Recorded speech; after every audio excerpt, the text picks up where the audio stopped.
Donc, on crée les conditions d'une rwandisation du Burkina. Il s'agit d'une tentative de rwandiser le Burkina. C'est une tentative terrible, c'est une manipulation criminelle. C'est exactement comme cela que les Occidentaux, Rwandais, Français, Belges, ont créé les conditions de génocide interminable au Rwanda. Car, sans cesse, le colon belge, le colon français, montait une communauté ethnique rwandaise contre l'autre.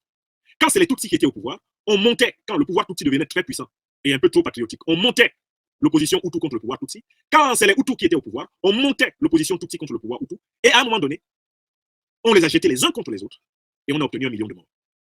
1 million de morts.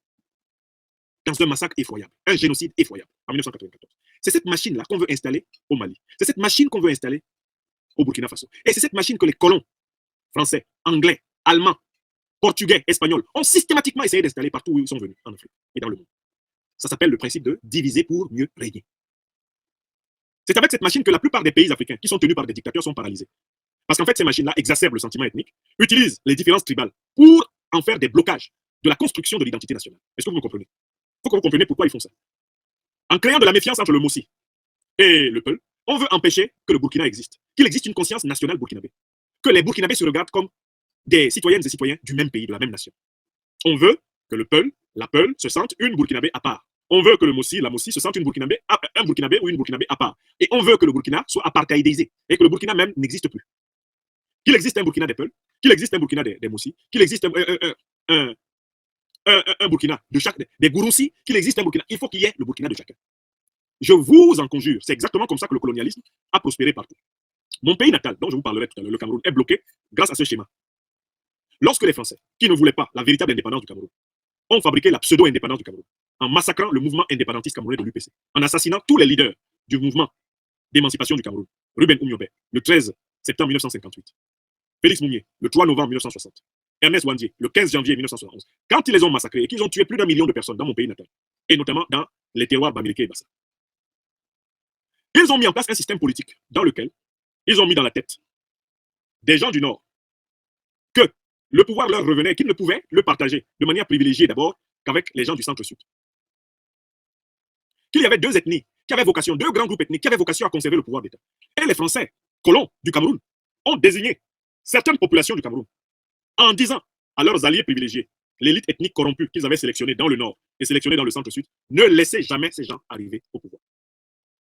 Oui, le colonel Lamberton, un colon français du Cameroun, a carrément écrit la France a un caillou dans sa chaussure au Cameroun, c'est le peuple bamileke. Il a clairement, il a désigné, il a reconnu et officiellement reconnu que le colon français a laissé des consignes à ses supplétifs.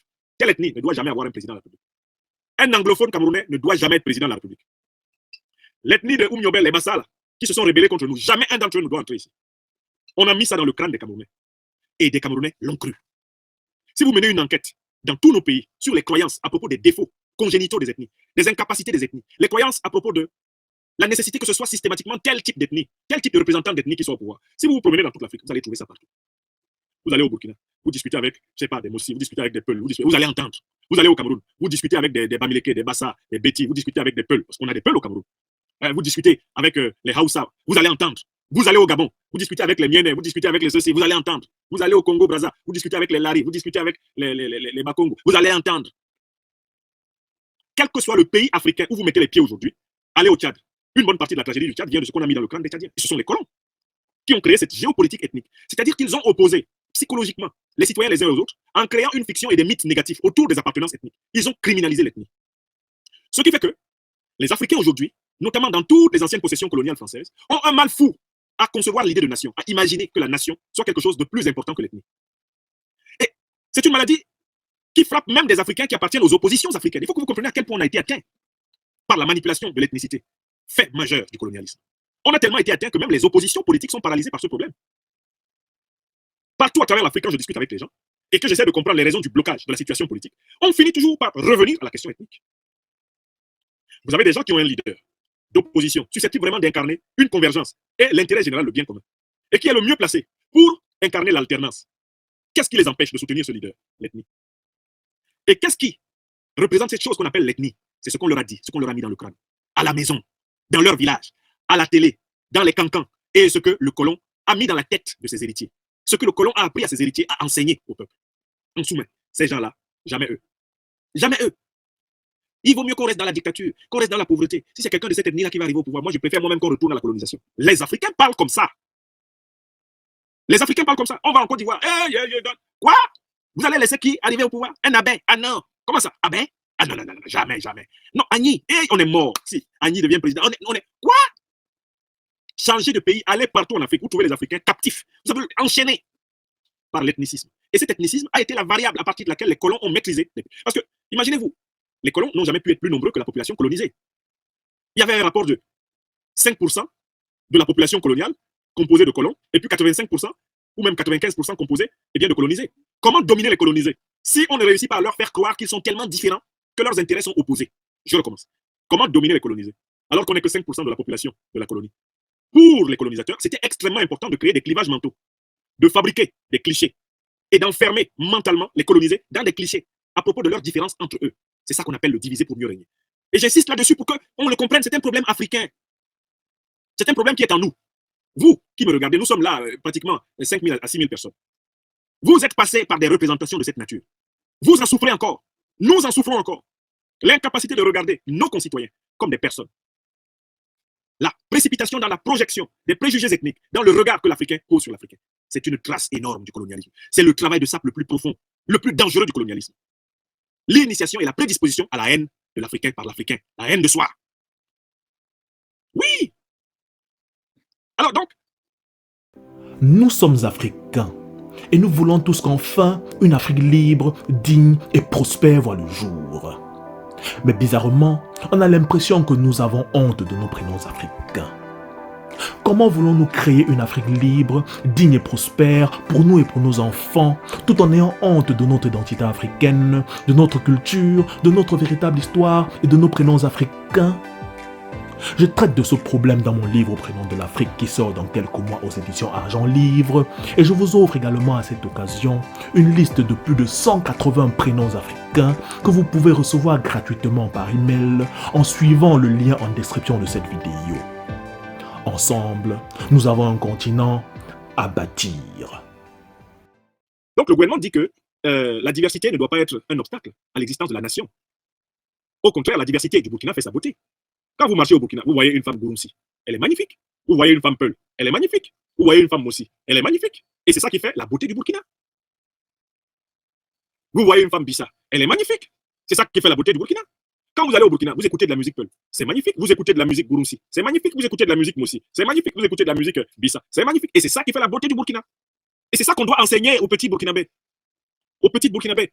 Dans l'école, on doit leur apprendre à chanter dans toutes les langues du Burkina. C'est l'importance ici de l'enseignement de nos langues.